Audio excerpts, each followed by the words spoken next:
Hello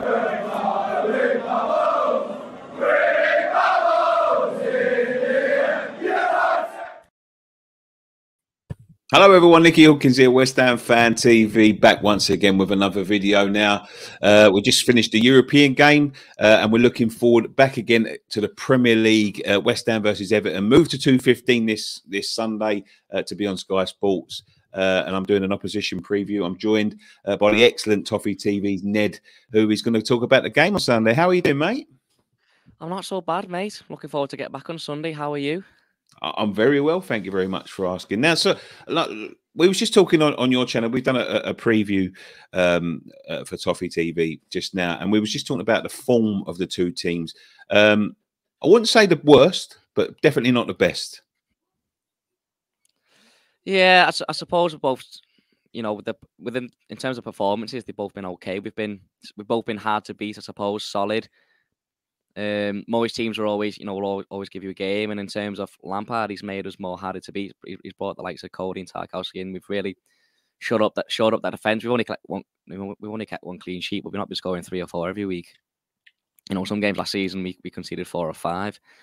It's just the same as usual, really trying to find those goals and trying to get that win. Obviously, we've not got a win yet, and yous have. So, yeah, we're both. Well, nearly in the same position. If we hadn't beat Villa, we would have been in the same position.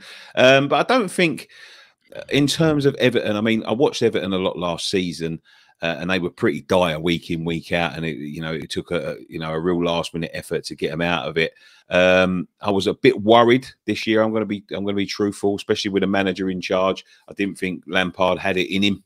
That's just my opinion. But it does seem to be improving there, especially at the back. You've signed some really good defenders. I think the recruitment's been really good, to be honest. Obviously, we lost our top scorer in Richarlison, and with so many years of poor recruitment, we've got into ourselves as a bit of a financial situation with FFP. We're not able to bring players in unless we sell. Obviously, we had to get Richarlison out before July to work around FFP so we could bring players in. And I think with the money we brought in Maupay who's a forward who can score goals, who can replace Richarlison's goals. But I think the fact that we brought in, quite a few midfielders like Idrissa Gana again or Nana, we brought in Cody and Tarkowski who really, sorted out that defence. You could say that the points we've lost losing Richarlison's goals, the points that he won us, we've probably replaced them by, with conceding less goals, probably. We've already got 4 draws this season. Last season, I think we only got a few. We didn't get much more than that. Yeah. So I just think we've recruited really smartly. And in terms of players we brought in, we haven't spent a lot of money. We brought, Onana was like 30 odd million. McNeil was like 15, 20. But it's not like we've gone and spent, like 100 or 200 million. So the amount of players we brought in and how different our team looks as well compared to last season, I think we've done really well. How did the supporters react to the sale of Richarlison? Obviously, he was sort of a shining light in a very poor season last season. And then when I looked at him going to Spurs, I thought, well, they could be in real trouble here. They've lost one of probably their best player in Richarlison. But did your fans see it as a step backwards, or was it sort of a necessity to get what you needed in place? Because although he's a great player, Richarlison, he didn't contribute a huge amount of goals. No, you're right. And I think the way Everton fans see it, Everton fans are very emotional. We don't like letting players leave. We don't like players who we like leaving as well. But I've been saying for a while, and I think a lot of fans are on the same page, we need to become, especially with FFP and everything now, we need to become a selling club, because really there's only a few teams in the world who aren't selling clubs. You look at like the Leicester model, they won an FA Cup after selling players like Maguire and Kante, players who they sold for a lot of money and then reinvested that money to do really well. Clubs like Lille do it, Leipzig, and I think we need to follow that sort of thing. Bring players in for cheap, hungry players. They do really well for you. Then you sell them on for 50, 60, 70, sometimes 80 million. And then you reinvest it into other players and make yourself even better. And I don't think, because we've done that very well at all in the past years, we spent a lot of money on players who leave for free. I think Everton fans were worried that we won't be able to replace him. And then you look at players like who came in straight away, like Dwight McNeil and stuff. You're thinking, where's all these goals? So I think people are worried about the goals we're losing with Richarlison. I know he scored 10 last season, which that shouldn't be a top scorer's amount of goals. Yeah. But I just think that another thing as well, that the fact that we had to sell him to solve our financial, situation. It's just it's really, it didn't reflect good on the board at all. I don't think the fans are happy about it. And the fact that he's gone to a club like Tottenham, who are obviously, you know, a bigger team than us at the moment, and very far in front of it, you know, playing the Champions League. But I think a lot of fans expect him to go to like a PSG or Madrid. So the fact that he's just gone to like a Tottenham, who fans, you know, that's where we should be. If you look years ago, Everton, Tottenham were in similar situation, and they've sort of gone one way and we've sort of gone backwards. Yeah, that's the thing, isn't it? Just one or two decisions, one or two signings can be the difference. There is quite a narrative going into the game on Sunday. Obviously, you've got our ex. What would I call him? Ex-love, I suppose, in Frank Lampard, and the man we love to hate and have done for the last 20 years.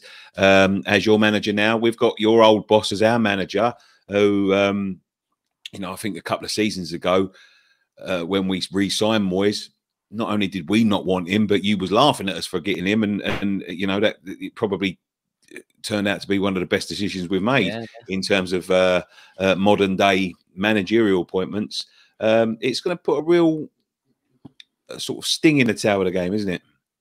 Yeah, I always wanted Moyes back, to be honest. I wanted Moyes back 2 seasons ago. I wanted Moyes back when Carlo left.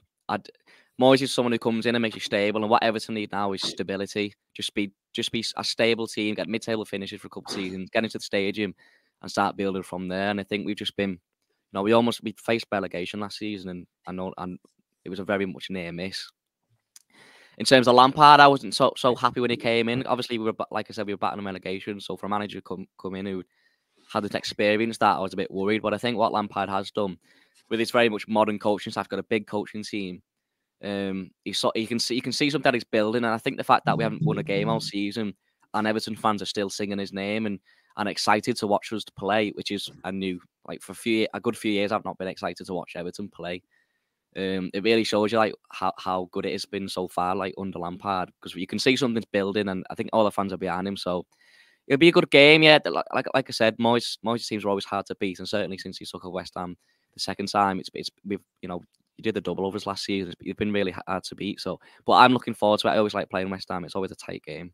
Yeah. I think it is, and we've had some relative success up at Goodison over the last few years, and we didn't have when I was growing up, we never won at Goodison. Everton were always sort of our bogey team, and we've sort of broke that hoodoo in the last few years. Who are we looking out for?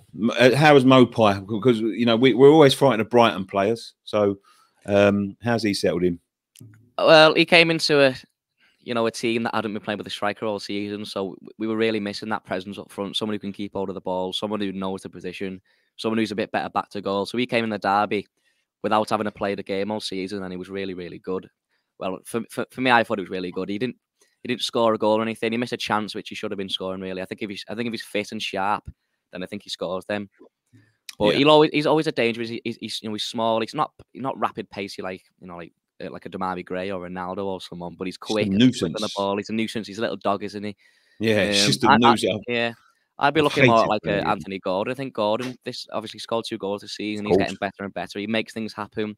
I think he's got the confidence with himself now. Like he can take players on and get in behind and score goals. If you look at the goals he scored this season, he scored 2 1-on-1s, which were actual goals. Last season, he scored. He got 3 deflections, and one of them ball got flashed across the yard box, and he tapped it in. Yeah. So I think he's getting him better and better all the time. So if anyone's going to make something happen in the game, I'd be looking at Anthony Gordon. You must be absolutely over the moon to keep hold of him after all the speculation.